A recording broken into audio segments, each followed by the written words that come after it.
Kisah Wali Songo. Kisah Sunan Maulana Malik Ibrahim, pelopor dakwah Islam di Tanah Jawa. Pada abad ke-14, datanglah seorang ulama agung dari Maghribi, Afrika Utara, ke Tanah Jawa. Namanya Sunan Maulana Malik Ibrahim, atau yang juga dikenal sebagai Sunan Gresik.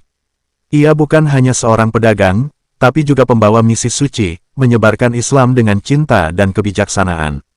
Ia menetap di wilayah yang sekarang dikenal sebagai Gresik, Jawa Timur, dan membangun masjid pertama di Desa Pasucian, Kecamatan Manyar. Namun dakwahnya tak sekadar dengan ceramah, beliau memperkenalkan cara bercocok tanam yang lebih baik, memberikan pengobatan gratis, dan menunjukkan Islam lewat akhlak serta pelayanan. Dengan cara ini, hati masyarakat pun luluh tanpa paksaan. Salah satu kisah paling menggetarkan dari hidupnya terjadi saat musim kemarau panjang melanda sebuah daerah. Di tengah kekeringan, masyarakat lokal menggelar upacara persembahan, seorang gadis cantik hendak dikorbankan kepada Dewa Hujan. Ketika pisau hampir menembus dada sang gadis, Sunan Maulana Malik Ibrahim muncul dan menghentikan ritual itu. Keajaiban pun terjadi, pisau tak mampu melukai gadis itu, malah sang dukun terlempar jauh. Dengan tenang, beliau mengajak warga berdoa dan melaksanakan salat istisqa. Tak lama kemudian, hujan deras turun membasahi bumi yang kering. Kejadian itu mengguncang kesadaran masyarakat. Mereka mulai percaya dan mengikuti ajaran Islam yang dibawa beliau. Beliau dikenal juga dengan sebutan Syekh Maghribi atau Ki Ageng Bantal, dan dipercaya memiliki silsilah yang bersambung langsung ke Nabi Muhammad SAW. Wibawa dan ilmunya bahkan disegani oleh para tokoh Majapahit. Sunan Maulana Malik Ibrahim wafat pada tahun 1419 dan dimakamkan di Gresik. Meski telah tiada, warisannya tetap hidup, baik melalui ajarannya maupun para muridnya yang melanjutkan dakwah ke seluruh penjuru Jawa. Ia dikenang sebagai Wali Songo yang pertama, pelopor, pembuka jalan, dan teladan dakwah Islam yang penuh kasih dan kebijaksanaan. Sunan Ampel, wali kedua dari Wali Songo. Pada awal abad ke-15, datanglah seorang pemuda alim dari negeri Champa, Vietnam. Namanya Sayyid Muhammad Ali Rahmatullah, yang kelak dikenal sebagai Sunan Ampel, putra dari Maulana Malik Ibrahim dan Dewi Chandrawulan, putri bangsawan Champa. Ia hijrah ke Tanah Jawa dengan satu misi suci, menyebarkan Islam. Sunan Ampel menetap di kawasan Ampel, Surabaya. Di sana, ia bukan hanya berdakwah, tapi membangun pusat peradaban Islam. Dengan penuh kelembutan dan kearifan, beliau menyebarkan ajaran tauhid. Salah satu metode dakwahnya yang sangat unik adalah membagikan kipas dari anyaman akar dan rotan. Tapi bukan kipas biasa, setiap orang yang ingin memilikinya harus mengucapkan 2 kalimat syahadat. Dakwah ini terasa sejuk, tanpa paksaan, dan mudah diterima. Beliau juga mendirikan pesantren dan masjid yang menjadi pusat pendidikan Islam. Santri dari berbagai penjuru datang menimba ilmu, termasuk Raden Patah, yang kelak menjadi Sultan Demak. Sunan Ampel mengajarkan Islam dengan cara yang membumi, bersahabat, dan selaras dengan budaya Jawa. Salah satu kisah karomahnya yang melegenda terjadi ketika beliau menghadapi masalah perjudian sabung ayam. Dengan izin Allah, ia mengubah sebuah batu menjadi ayam jago hidup. Kejadian ini mengejutkan warga dan membuat para penjudi sadar. Sejak saat itu, sabung ayam pun ditinggalkan, dan masyarakat kembali ke jalan yang benar. Sunan Ampel juga meninggalkan warisan besar dalam bentuk falsafah kehidupan yang dikenal sebagai moh limo. Moh main, moh ngombe, moh maling, moh madon, moh madat, yang artinya tidak berjudi, tidak mabuk, tidak mencuri, tidak berzina, dan tidak menggunakan narkoba. Petua ini menjadi pilar moral masyarakat Jawa hingga kini. Melalui dakwah yang halus, pendidikan yang kokoh, dan akhlak yang mulia, Sunan Ampel tidak hanya menanamkan Islam, tapi membentuk peradaban. Ia bukan hanya seorang dai, tapi juga seorang pembaharu. Sunan Bonang, wali ketiga dari Wali Songo.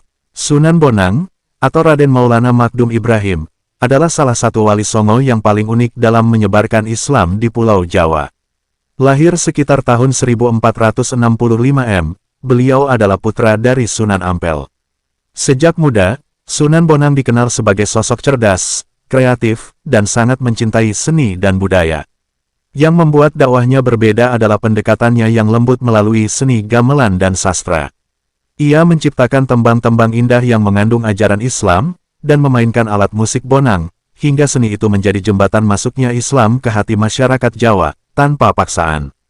Di antara karyanya yang legendaris adalah Suluk Wujil dan Tembang Tamba Ati, yang masih populer hingga kini. Karomahnya juga sangat dikenal. Salah satu kisah yang melegenda adalah ketika ia mengubah aliran Sungai Brantas.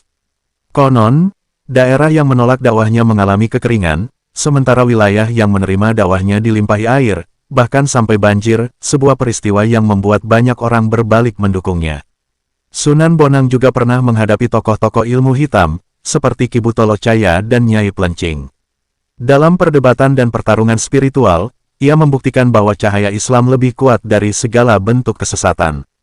Namun, salah satu kisah paling menyentuh adalah pertemuannya dengan Raden Said, seorang begal. Bukannya dihukum, Sunan Bonang justru membimbingnya dengan sabar. Raden Said akhirnya bertobat dan menjadi murid kesayangannya, yang kelak dikenal sebagai Sunan Kalijaga, seorang wali besar lainnya. Selain berdakwah keliling, Sunan Bonang juga mendirikan langgar musala di tepi Sungai Brantas dan pernah menjadi imam Masjid Agung Demak, atas undangan Sultan Raden Patah. Sunan Bonang wafat sekitar tahun 1525 M dan dimakamkan di Kutorejo, Tuban, Jawa Timur. Hingga kini, beliau dikenang sebagai wali yang menyebarkan Islam dengan damai, melalui jalan seni, budaya, dan kebijaksanaan. Sunan Derajat, wali keempat dari Wali Songo. Sunan Derajat, yang bernama asli Raden Kasim, adalah putra dari Sunan Ampel dan adik kandung Sunan Bonang. Seperti keluarganya, ia juga menjadi bagian dari Wali Songo, 9 wali yang berperan penting dalam menyebarkan Islam di tanah Jawa. Namun, yang membuat Sunan Derajat istimewa adalah caranya berdakwah yang begitu lembut, penuh kasih, dan sangat peduli terhadap rakyat kecil. Sejak muda, Sunan Derajat sudah menunjukkan kepekaan sosial yang tinggi. Ia percaya bahwa dakwah bukan hanya tentang kata-kata, tapi juga tindakan nyata. Maka, ia tak segan membantu orang miskin, menyantuni anak yatim, dan merawat orang tua yang terlantar. Salah satu kisah yang paling dikenang adalah tentang seorang kakek miskin yang sakit-sakitan. Sunan Derajat datang bukan hanya untuk mengajaknya salat atau berzikir, tapi juga membawakan makanan, obat, dan merawatnya dengan penuh kasih. Beliau menyebarkan Islam dengan cara yang sangat dekat dengan budaya lokal. Ia menciptakan tembang-tembang Jawa yang syarat pesan moral dan ajaran Islam. Lagu dolanan seperti itu mudah diterima, terutama oleh anak-anak dan masyarakat awam. Pesannya sederhana tapi mengena, tentang kejujuran, kerja keras, tolong-menolong, dan cinta kepada Allah. Di wilayah Derajat, Lamongan, Sunan Derajat juga mendirikan pesantren dan masjid yang menjadi pusat pembelajaran Islam. Di sanalah beliau mendidik murid-muridnya bukan hanya untuk menjadi orang yang saleh, tapi juga dermawan dan peduli pada sesama. Ajaran Sunan Derajat sering dirangkum dalam 7 falsafah hidup yang terkenal, salah satunya, Wenehana wong kang kalunane, Wenehana wong kang wuto, Wenehana wong kang katinggalan. Artinya, berikanlah kepada yang kekurangan, kepada yang buta, dan kepada yang tertinggal. Inilah inti dakwahnya, melayani dengan cinta dan membantu dengan ikhlas. Kisah ini mengajarkan bahwa menjadi orang beriman bukan hanya soal ibadah pribadi, tapi juga soal peduli dan melayani sesama manusia. Sunan Kalijaga, wali kelima dari Wali Songo. Di tengah sejarah penyebaran Islam di tanah Jawa, Sunan Kalijaga dikenal sebagai salah satu wali yang paling unik dan berpengaruh. Nama aslinya adalah Raden Said, putra dari Adipati Tuban, Tumenggung Wilatikta. Meskipun berasal dari keluarga bangsawan, masa muda Raden Said penuh gejolak. Ia pernah hidup dalam dunia hitam, merampok, berjudi, bahkan mencuri hasil bumi dari gudang pemerintah karena ingin membela kaum miskin. Hidupnya berubah saat ia bertemu Sunan Bonang saat hendak merampok di hutan Jatiwangi. Sunan Bonang menunjukkan keajaiban dengan merubah pohon aren menjadi emas dan menasihatinya bahwa perbuatan buruk tidak akan pernah diterima sebagai amal saleh. Terpukul oleh kebenaran itu, Raden Said pun bertobat dan memohon menjadi murid sang wali. Sunan Bonang memberinya ujian, menjaga tongkat di tepi sungai tanpa boleh beranjak sampai ia kembali. Raden Said melakukannya dengan sabar, hari demi hari, hingga bertahun-tahun. Tubuhnya sampai tertutup semak dan akar. Karena kesungguhannya menjaga kali, ia kemudian diberi nama Sunan Kalijaga. Setelah berguru, Sunan Kalijaga mulai berdakwah. Tapi caranya tidak biasa. Ia memilih seni dan budaya sebagai media dakwah, wayang kulit, tembang Jawa, hingga ukiran dan pakaian tradisional. Ia tak memaksa, melainkan menyentuh hati masyarakat melalui kebudayaan lokal yang sudah mereka kenal. Sunan Kalijaga juga berperan besar dalam pembangunan Masjid Agung Demak, dan dikenal membawa pesan toleransi, kesederhanaan, serta keadilan sosial dalam dakwahnya. Karena pendekatan ini, ajaran Islam pun diterima dengan damai dan penuh kehangatan oleh masyarakat Jawa.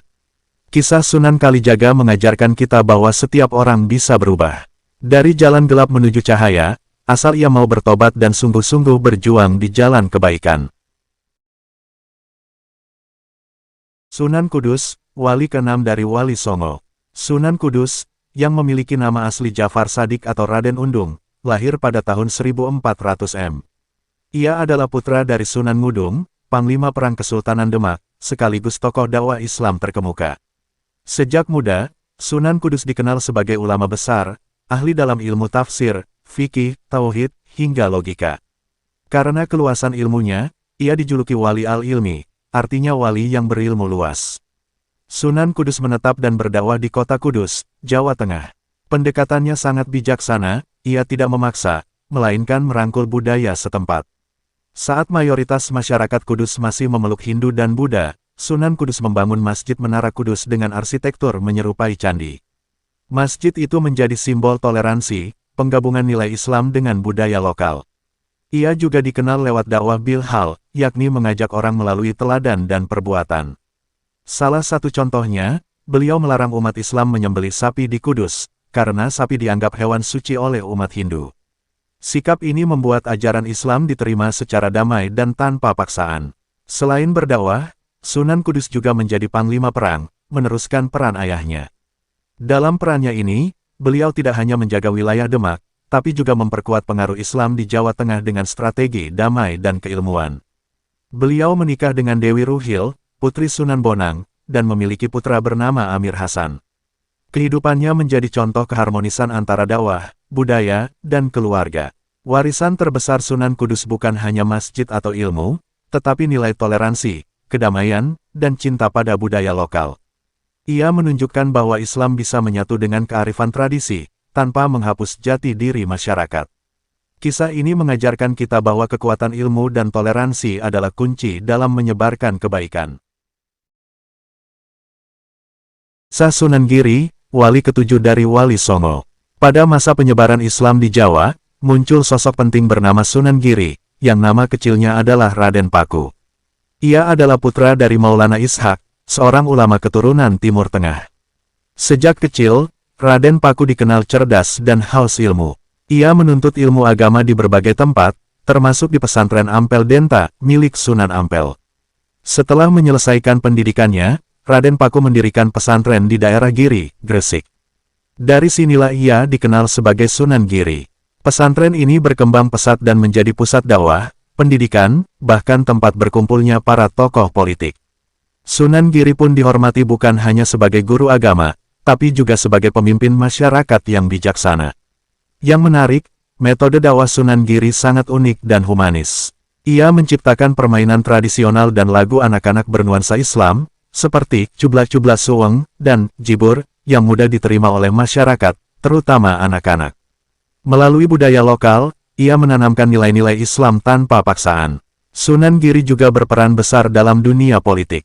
Ia menjadi penasihat raja-raja di Jawa dan bahkan memiliki pengaruh dalam penobatan raja. Semua calon raja harus mendapatkan restunya. Karena itulah ia dijuluki Prabu Satmata, atau raja yang dihormati. Warisan Sunan Giri luar biasa besar. Ia menjadi pelopor berdirinya pesantren-pesantren di Nusantara dan tokoh kunci dalam pendidikan Islam berbasis masyarakat.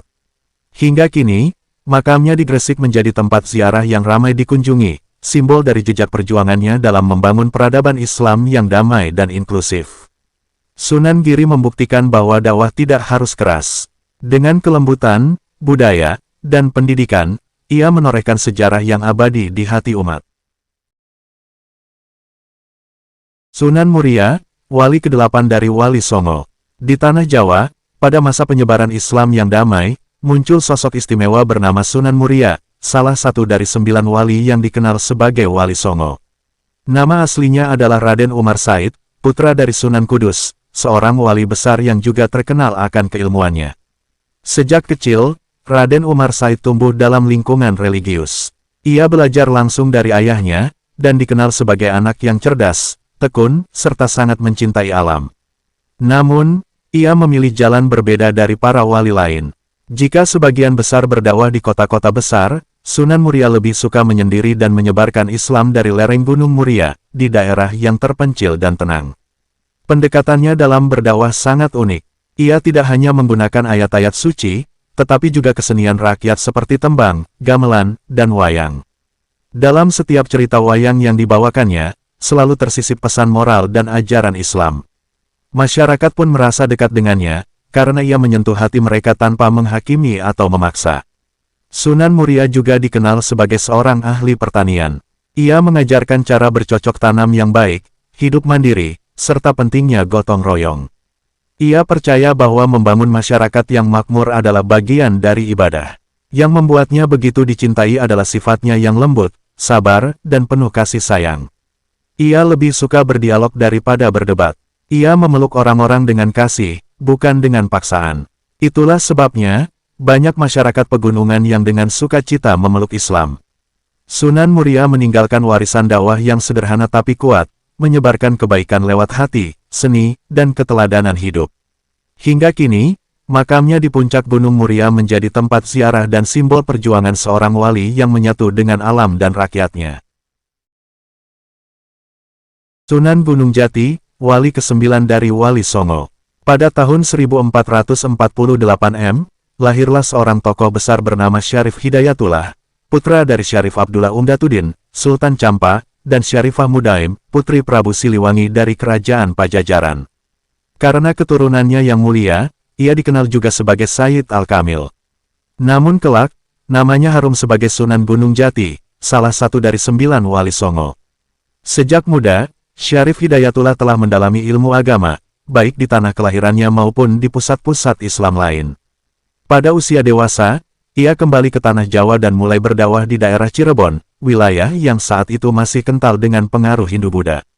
Dakwahnya dilakukan dengan pendekatan yang lembut, bersahabat, dan menghargai budaya lokal.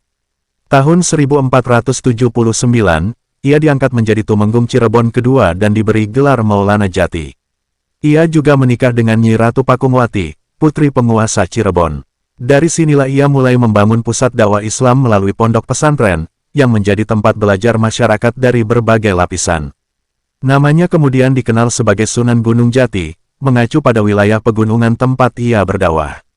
Ia tidak hanya dikenal sebagai ulama, tapi juga sebagai negarawan yang berhasil mendirikan Kesultanan Cirebon, sebuah kerajaan Islam yang menjadi pusat penyebaran agama sekaligus pemerintahan. Tak hanya di Cirebon, dakwahnya meluas hingga ke Banten dan Jawa Barat, dengan pendekatan yang tetap ramah dan penuh kearifan lokal. Ia dikenal sebagai pemimpin yang mampu menggabungkan nilai spiritual dan sosial, serta menjalin hubungan erat dengan para wali lainnya. Hingga kini, warisan Sunan Gunung Jati masih terasa. Namanya diabadikan pada UIN Sunan Gunung Jati di Bandung, serta kereta api Gunung Jati yang melintasi Jawa. Sosoknya dikenang sebagai wali ke-9 Wali Songo, seorang ulama, pendidik, dan pemimpin yang mengukir sejarah besar dalam penyebaran Islam di Nusantara.